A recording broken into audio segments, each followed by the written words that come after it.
देवे तो कन्हैया रोवे लग जावे।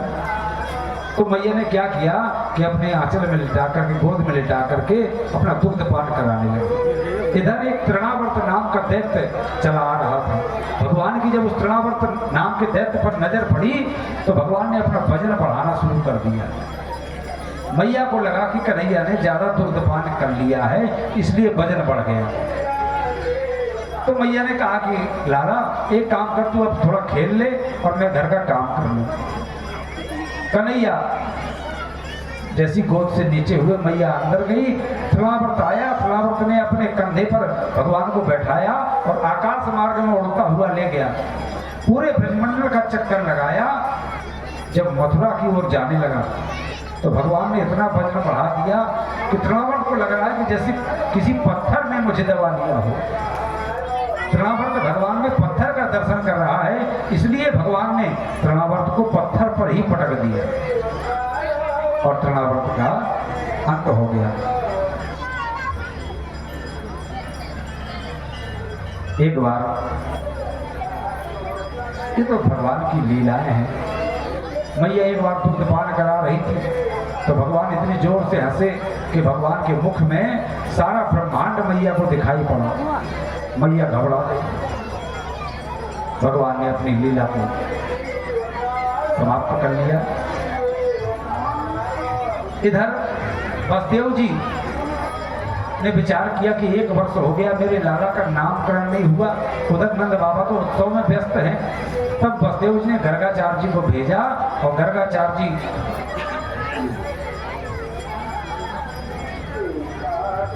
जैसे ही गोकुल में आए, नंद बाबा ने देखा तो बड़ा स्वागत सम्मान किया। कहा महाराज आप भले पधारे, मैं तो भूल ही गया था मेरे लाला 1 वर्ष के हो गए और मैंने अभी तक नामकरण नहीं करवाया। अब आप आ ही गए हैं तो मेरे लालाओं का नामकरण कर दीजिए। गर्गाचार्य जी बोले कि बाबा मैं तुम्हारे लालाओं का नामकरण नहीं करूंगा। क्यों? क्योंकि तुम बड़े उत्सव बड़े धूमधाम से मनाते हो और मैं हूं कंस का पुरोहित। अगर कंस को पता चल जाएगा तो कंस तो मुझे मरवा डालेगा। नंद बाबा ने कहा कि गुरुदेव अगर ऐसी बात है तो हम आराम से ही नामकरण कर लेते हैं। और इधर सूचना भिजवा दी महलों में यशोदा को, रुक्मणी को कि तुम अपने अपने लालाओं को लेकर के गौशाला में आ जाओ। गौशाला में गर्गाचार्य जी गए। अब इधर दोनों मैयाओं ने विचार किया कि चलो परीक्षा लेते हैं, ये जो ज्योतिषी है बाबा है ये असली है कि नकली है। तो रोहिणी के लाला को यशोदा ने ले लिया, यशोदा के लाला को रोहिणी ने अपनी गोद में ले लिया। अब जैसे ही पहुंची गौशाला में, गर्गाचार्य जी ने जब रोहिणी के यशोदा की गोद में रोहिणी के लाला को देखा तो कहा कि मैया ये तेरी गोद में जो लाला है ना ये तो रोहिणी का है। अयं हि रोहिणी पुत्रो रवयन् सुहृदौ गुणै आख्यास्यते राम इति बलाधिक्यादि बलम विदु। बोले इसका नाम है राम। अयम ही रोहिणी पुत्रो, यह रोहिणी का पुत्र है, इसका नाम है राम क्योंकि ये रोम रोम में रम रहा है।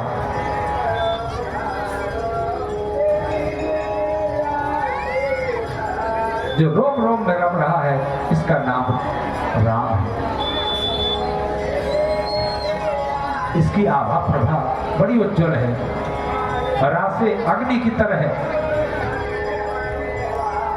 इसमें सामर्थ्य है।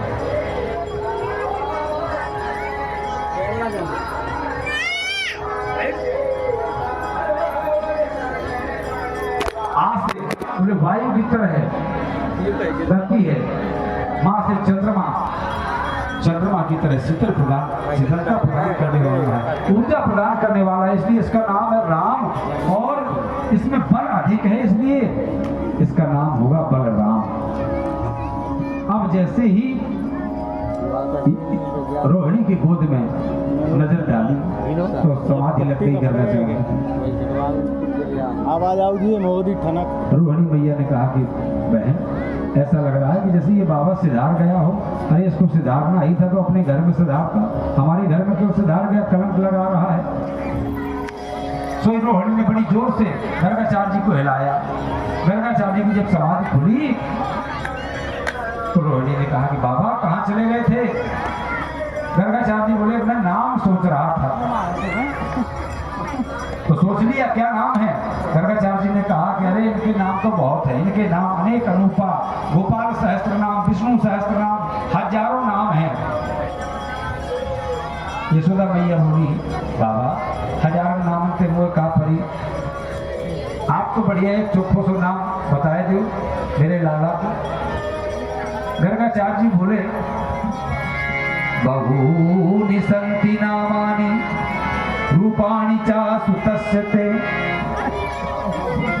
गुणकर्माणि रूपाणि तान्यहं वेद नो जना। मैया तेरे लाला का नाम है कृष्ण, इसका रंग काला है और इसका जो स्वभाव है, काले रंग का स्वभाव क्या होता है? काले रंग में कोई भी रंग मिला दो तो सबको अपने रंग में मिला लेता है। इसलिए इसका नाम है कर्ष्यति इति कृष्ण, जो सबके मन को अपनी तरफ खींचे, वही तो कृष्ण है। मैया बोली बाबा बड़ी देर में तुमने मेरे लाला को नाम बतायो, नाम ऐसो बतायो कि जा बुढ़ापे मुंह से बोलते ही ना बने। ठीक है बाबा, अब तुमने जो नाम धरा है वो ठीक है। पहले पुरोहित के द्वारा, गुरु के द्वारा नामकरण करवाया जाता था। अब तो महाराज मौसी नाम रखाएगी या बुआ नाम रखाएगी, और बुआ मौसी ऐसे नाम रखाती है भगवान जिस नाम का कोई अर्थ नहीं। कहीं टिल्लू कहीं पिल्लू।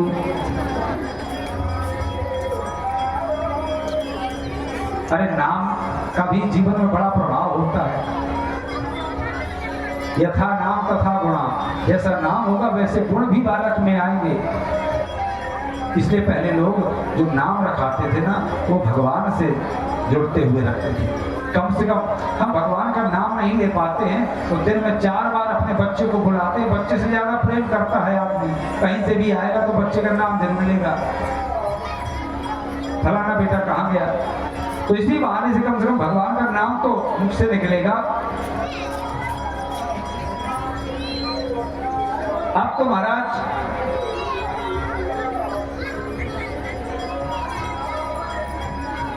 इस प्रकार से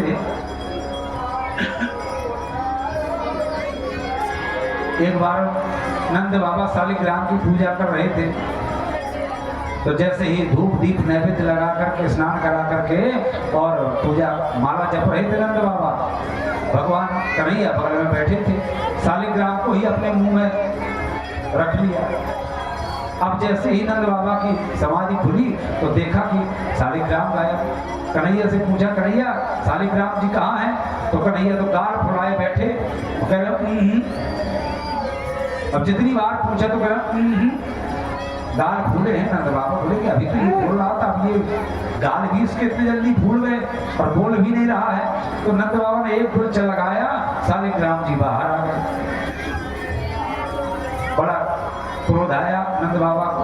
नंद बाबा ने तुरंत स्नान करा कर, गंगा जल से स्नान कराया, धूप दीप पंचामृत से स्नान करा कर, धूप दीप नैवेद्य लगा कर और यशोदा मैया के पास ले गए। तो यशोदा मैया को बताया, यशोदा मैया ने डांट लगाई और सोचा कि छोटे बच्चे हैं, ज़्यादा नहीं डांटना चाहिए। तो मैया ने पहले तो डांट लगाई, फिर प्यार से स्नान करा करके, सुंदर श्रृंगार करा करके और मैया अपने आंगन में कन्हैया की उंगली पकड़ करके चलाने लगी। दाऊ भी आ गए मैया, वो भी चलाओ। एक उंगली दाऊ भैया की पकड़ी, एक उंगली कन्हैया की पकड़ी। अब तो मैया जैसे ही आंगन में चरावे लग गई तो महाराज कन्हैया के पैरों में जो घुंघरू बंधी थी बड़ी सुंदर धन निकलने लगी।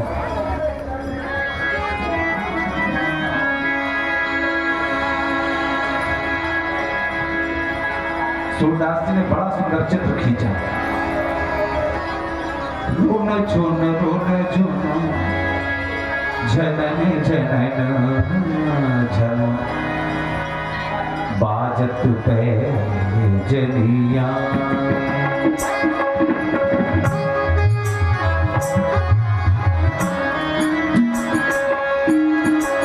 रोन झोन झनन झनन बाजत पे जनिया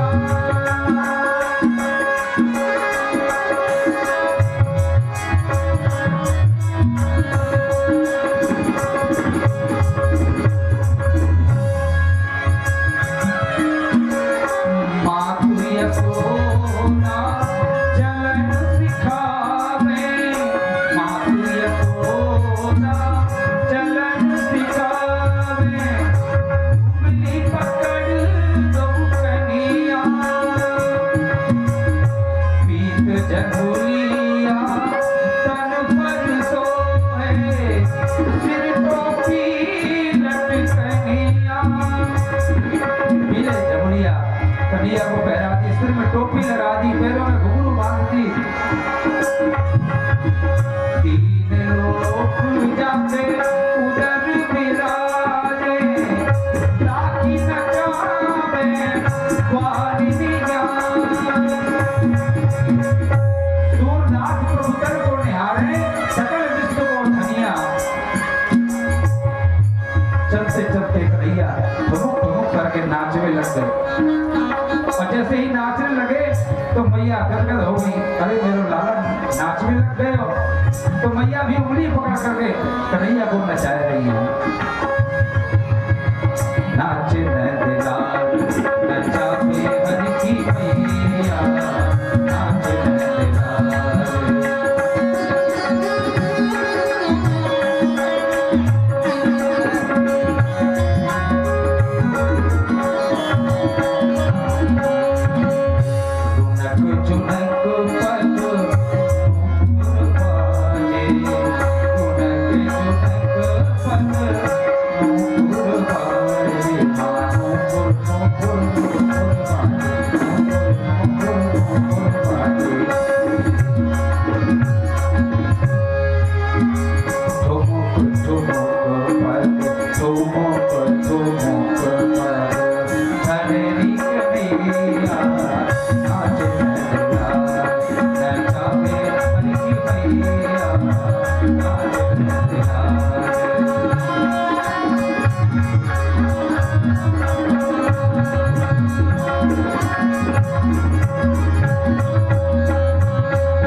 मैया ने उठा करके कन्हैया को अपने कंठ से लगा लिया।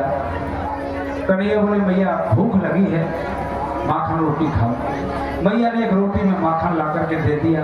मैया बोली लाला तू जब तक माखन रोटी खा ले तब तक मैं घर का काम कर लूं। तब तक एक कौआ आया और कौआ कन्हैया के हाथ से रोटी छीन ली। सूरदास जी ने फिर चित्र खींचा।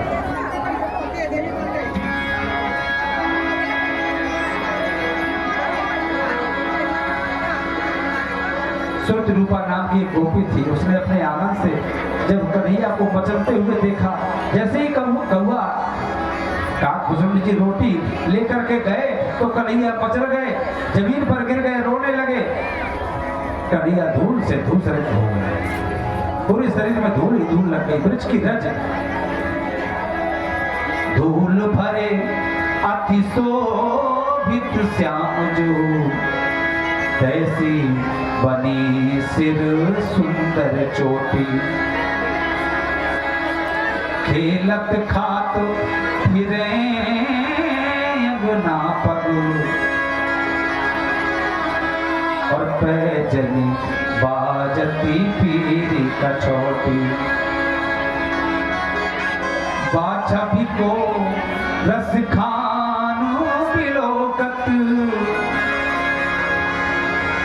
बाछा भी को रस खानो बिलोकत,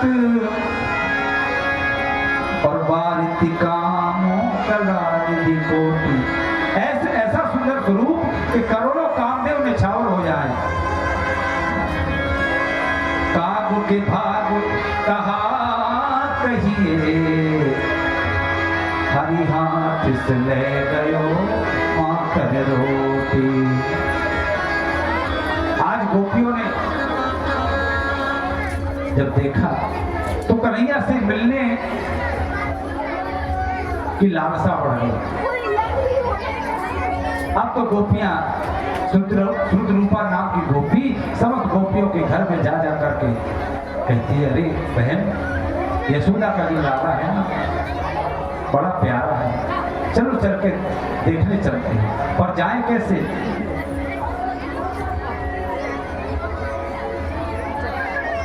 इधर कन्हैया ने देखा कि गोपियों का मन है मिलने का, तो मैया से कहा, मैया अब मेरा महलों में मन नहीं लगता है, अगर तुम्हारी आज्ञा हो तो मैं बाहर जाकर के अपने कुछ सखा बना लूं। भैया ने कहा, ठीक है लाला, केवल देहरी के बाहर मत जाइयो। कन्हैया बाहर आए, कन्हैया ने बाहर आकर के कुछ सखा बनाए, अपने मित्र बना करके, और उन मित्रों से कहा कि भैया चलो आज चोरी चोरी का खेल खेलते हैं। सखा बोले, दादी को चोरी कर वो सिखाए रहे हो? कन्हैया बोले, हम कोई रुपया पैसा की चोरी थोड़ी सिखाए रहे। तो कौन सी चोरी सिखाए रहे? बोले दूध दही की। तो बोले, दादी तेरे घर में कोई दूध दही की कमी है क्या? बोले, मेरे घर में तो कोई कमी नहीं। बोले, ये जो श्रीदामा है मधुमंगल है ढेर हड्डी का, ये कोई अच्छी बात है कि हम लोग गाय के लिए भैंसों के लिए चारा भूसा करें और ये हमारी मैया लोग दूध निकाल करके मथुरा वासियों को खिलाएं, सब बेच दें? अरे हम लोग मेहनत करते हैं तो हम लोग ही खाएंगे, पर मैया लोग बेचती हैं, खिलाती नहीं है अपने बच्चों को। तो कन्हैया ने कहा कि एक काम करो, हम लोग अपने घर का जो माखन है चोरी से खा लेंगे, फिर क्या बेचेंगे। अब तो कन्हैया ने सुंदर बाल गोपाल चौर विद्या प्रचार मंडल के नाम से एक स्कूल बनाया, सब बच्चों को ट्रेनिंग देने लगे। अब तो गोपियों के घर घर जाकर के, जैसे ही जमुना के जल भरने के लिए गोपियां जाएं, वैसे ही कन्हैया गोपियों के घर में घुस जाएं, और महाराज जो अच्छा तगड़ा ग्वाला हो उसको घोड़ा बना दें, उसके ऊपर स्वयं चढ़ जाए, और महाराज जो छीके पर मटकी टंगी थी उनसे माखन निकाल करके स्वयं खावें, ग्वाल वालों को खिलावें, और बच जाए तो महाराज एक सीटी मारे भगवान, हजारों बंदर आ जाएं, बंदरों को लुटा देंगे। अब इधर तो सब गोपियां मैया से शिकायत करवे के बहाने कन्हैया से मिलने के लिए आई। अरे यशोदा बाहर निकल, कहाँ है तेरा लाला? अपने लाला को बाहर निकाल। मैया आई, मैया ने पूछा, लाला क्या बात है, मेरे लाला ने क्या किया? गोपियां कहती, मैया तेरे लाला ने क्या किया? तेरे लाला के पेट में दाढ़ी है, तेरा लाला हमारे घर में जाकर के माखन चुरावे, हमारी गैयन के बछड़ा खोल देवे। तो बोले, बछड़ा तब खोलता होगा जब गैया तो होने का टाइम होता होगा। नहीं नहीं मैया, उससे पहले ही खोल देता है। अच्छा, तो तुम डांट दिया करो। बोले, जब हम डांटती हैं तो ये हंसने लगता है, तो हमको ही हंसी आ जाती है। तो बोले छीके में रख दिया करो। एक गोपी बोली हमने छीके में रख के देख लिया, ये अपने सखाओं को घोड़ा बना करके स्वयं चढ़ जाता है और सबको खिलाता है। एक गोपी बोली मेरे घर में तो दूध दही माखन कुछ भी ना, मेरे घर में मेरी बड़ी छोरी है तो उसकी बड़ी लंबी चोटी है। एक दिन ये मेरे घर में माखन के दाई आयो और इसमें चारपाई में मेरी छोरी सो रही थी, उसकी चोटी पकड़ करके चारपाई के पाए से बांध दी और उसके कान में बड़ी जोर से चिल्लाने लगा हलवा है, और हलवा कह करके भाग गया। मैंने देख ली मेरी छोरी इतनी डर गई कि एकदम से उठी तो चारपाई भी खड़ी हो गई। तब मैंने जाकर के छोरी को समझाया कि बाकी चोटी छोरी आज गोपियों ने कहा कि भैया देखो, अरे चोरी कर तो डोले श्याम मुंह से सूतो ना बोले, चोरी कर तो डोले श्याम मुंह से सूतो ना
कियो ना तो अब तेरो गांव छोड़ देंगे। अरे छोड़ू गांव तेरो ब्रज रानी, छोड़ू गांव तेरो ब्रज रानी, तुम ते साची बोले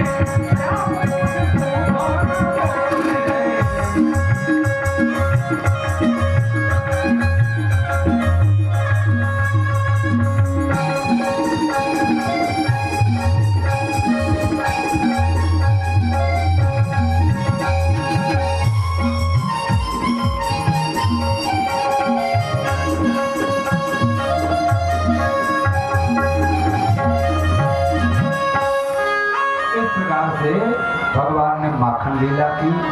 ये माखन लीला जानते हैं क्या है? माखन कैसा होता है? एकदम सफेद और मुलायम। अगर आप थोड़ी सी उंगली भी छुपा दो तो महाराज उसमें गड्ढा बन जाता है। तो सुखदेव जी कहते हैं कि मैं की मटकी फूट जाए। जो जीव है, इस प्राणी में जो अहंकार है ना, मैं अहंकार, जिसको देखो वही मैं आता रहता है बकरी की तरह। मैं मेरा तू तेरा, जानते नहीं हो मैं कौन हूं, ये मेरा है, ये मेरा है। तो बोले ये मैं की मटकी जिस दिन जीव की फूट जाती है, उस दिन उसका हृदय मक्खन हो जाता है। और हृदय जब भगवान को तो निर्मल मन जन सो मोहि पावा, मोहि कपट छल चित्र न भावा। तो जिस दिन आपका मन निर्भर हो जाएगा, एकदम मक्खन की तरह सफेद हो जाएगा, कोई भी विकार नहीं रह जाएगा शरीर में किसी भी प्रकार का, जब मन एकदम निर्मल हो जाएगा तो भगवान अपने आप तुम्हारे हृदय में भोग लगाने के लिए आ जाएंगे। एक दिन भगवान ब्रह्मांड घाट पर खेलने के लिए गए, तो ग्वाल बाल तो नदी में नहाने लगे और भगवान ब्रह्मांड घाट पर बैठ करके और ब्रज की रज को खाने लगे, मिट्टी खाने लगे। दाऊ भैया ने देख लिया, दाऊ भैया ने पकड़ा, हाथ चल मैया से आज तेरी इतनी पिटाई लगवाऊंगा, तुम मिट्टी खाए रहे हो। कन्हैया बोले हम भी कह देंगे मैया से कि दाऊ भैया भांग को गोला खा। तो दाऊ भैया पकड़ के ले गए, देख भैया तेरो लाला मिट्टी खाए रहे हो।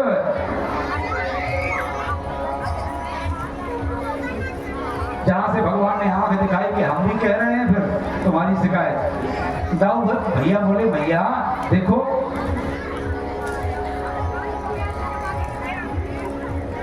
जाके हाथ में मिट्टी तो मैंने देखी है पर खाते नहीं देखी, इसका मुंह खुलवा के देख, इसके मुंह में मिट्टी है कि नहीं। जैसे ही कन्हैया ने मुख खोला,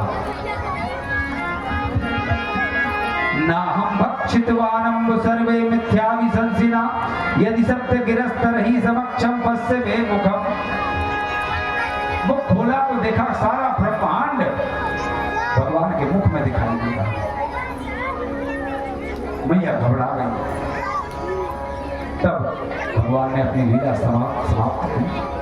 मतलब मैया को भगवान ये दिखाना चाहते थे कि मैया जिसको तू अपनी गोद में खिला रही है ना, उसकी गोद में सारा ब्रह्मांड खेल रहा है, सारा ब्रह्मांड समाया हुआ है, तो बड़ी सौभाग्यशाली है। जानते हैं ये नंद यशोदा कौन है? ये नंद यशोदा द्रोण और धरा नाम के वसु थे। इन्होंने भगवान का वात्सल्य सुख प्राप्त करने के लिए तपस्या की थी, इसलिए आज भगवान ने उनको वात्सल्य सुख प्रदान किया। अब दीपावली का सुंदर दिन था। मैया दास दासियों को काम में लगा करके दधि मंथन कर रही थी। मन वचन कर्म से जब कोई भगवान को याद करता है तो भगवान सोए कैसे रह सकते हैं। कन्हैया जाग गए। कन्हैया ने कहा भैया मैं तो माखन खाऊंगा। मैया बोली लाला बासो माखन रखे हो है तो बासो माखन खा लो, कल वालो अभी ताजो मक्खन ना निकलो। कन्हैया बोले मैया मैं तो ताजो मक्खन खाऊंगा, बाल हट तो बाल हट। कन्हैया रोने लगे। मैया बोली तो एक काम कर, अगर तू कल वाला मक्खन खाए लेगा तो मैं तुझे चंदा ला करके दूंगी। चंदा मामा, चंदा मामा का नाम लिया तो कन्हैया माखन भूल गए।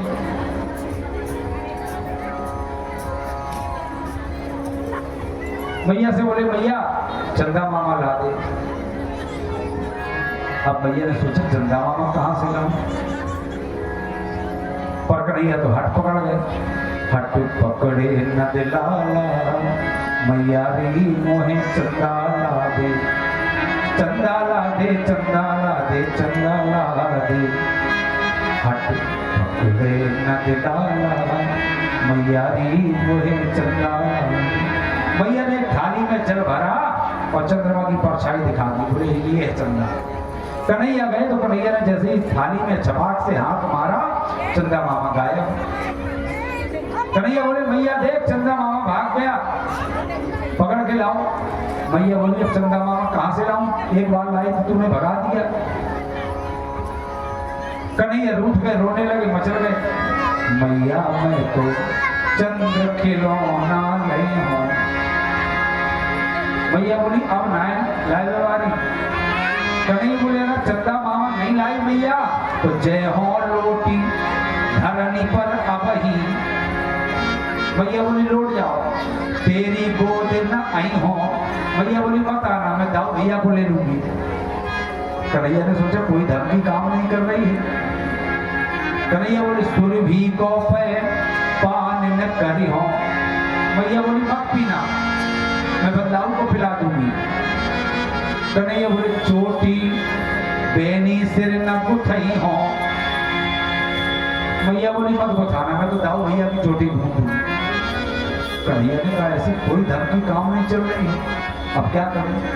तब कन्हैया ने इतनी प्यारी धमकी दी मैया यशोदा को कि मैया यशोदा की आंखों से आंसू निकले। कन्हैया ने कहा भैया देख अगर तू चंदा मामा लाके नहीं देगी ना तो मैं बाहर जाके सबसे बोल दूंगा कि मैं नंद को यशोदा को लाला मैं तो देव की देव को लाला। यशोदा मैया की आंखों से आंसू निकल पड़े। दौड़ करके कन्हैया को उठा करके अपने गोद से लगा लिया हृदय से लगा लिया। लाला देख ऐसा मत कहियो तू। अगर तू ऐसा कहेगा ना तो मैं अपने प्राण त्याग दूंगा। देख लाला चंदा मामा से भी बढ़िया सुंदर सी बहू तेरे ताई लामा। अच्छा भैया मेरे ताई बहू मेरा विवाह करवाओगी। हाँ तो एक काम कर भैया ना तू मेरा ब्याह राधा से करा दे।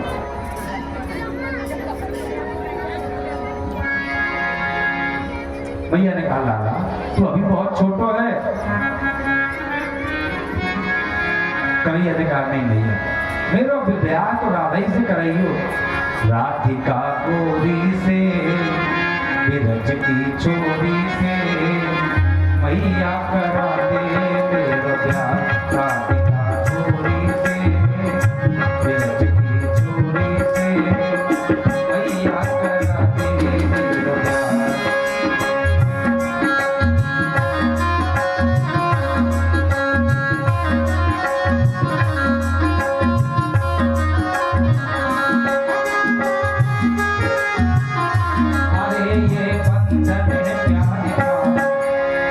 मैया बोली लाला उम्र तेरी छोटी है नजर तेरी छोटी है। उम्र तेरी छोटी है नजर तेरी छोटी है। कैसे करा दूं तेरा प्यार राधिका गोरी से।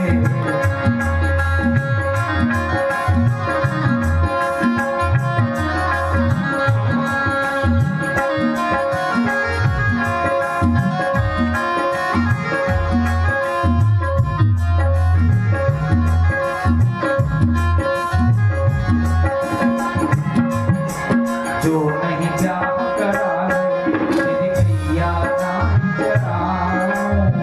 कन्हैया मैया को धमकी देने लगे मैया देख अगर तू ब्याह नहीं कराएगी तो तेरी गैया कौन चराएगा। जो तुम ब्याह कराए जो नहीं ब्याह करावे तेरी गैया नहीं चरा। आज के बाद मेरी मैया तेरी चौखट पे ना आएगा रे मजा। आएगा रे मजा आएगा रे मजा। जीत राधिका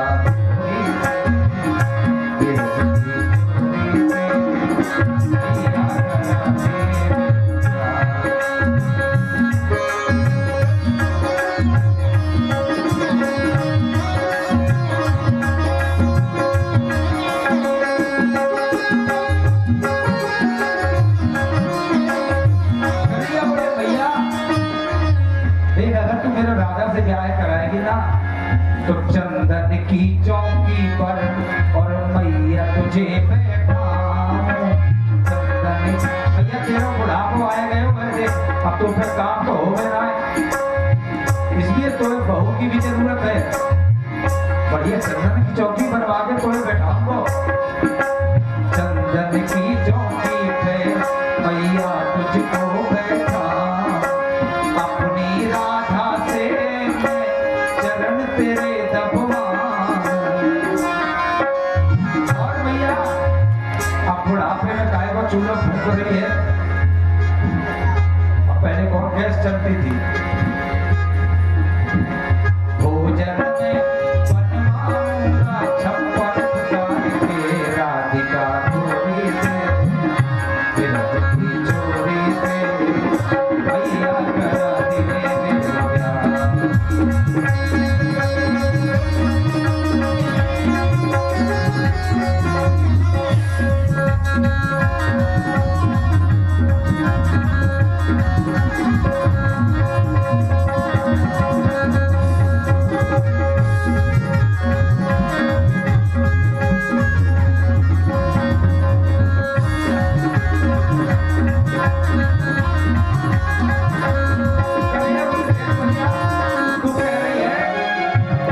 कि मैं छोटा सा हूँ तो दुल्हनिया भी तो छोटी सी होगी ना।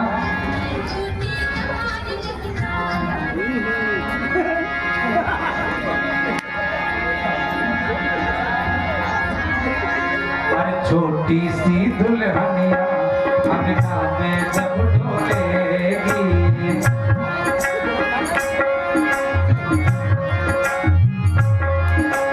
छोटी सी दुल्हनिया तेरे सामने मैया, तेरे सामने मैया वो ठुमका ना छोड़ेगी। दाऊ से क्या कहेंगे, बैठेंगे द्वार पे, राधिका चोरी से विरह की चोरी से मैया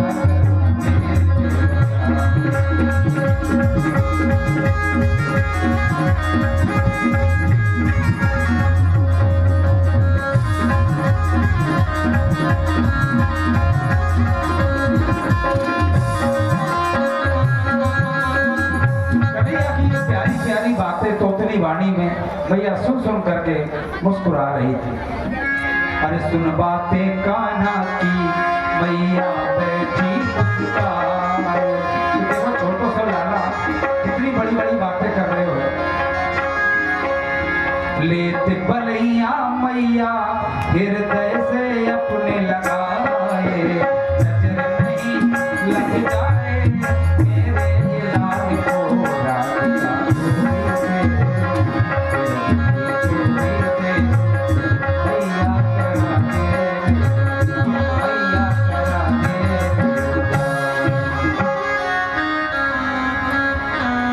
भैया ने सुंदर सी मिट्टी की गुड़िया ला करके कन्हैया को दे दी।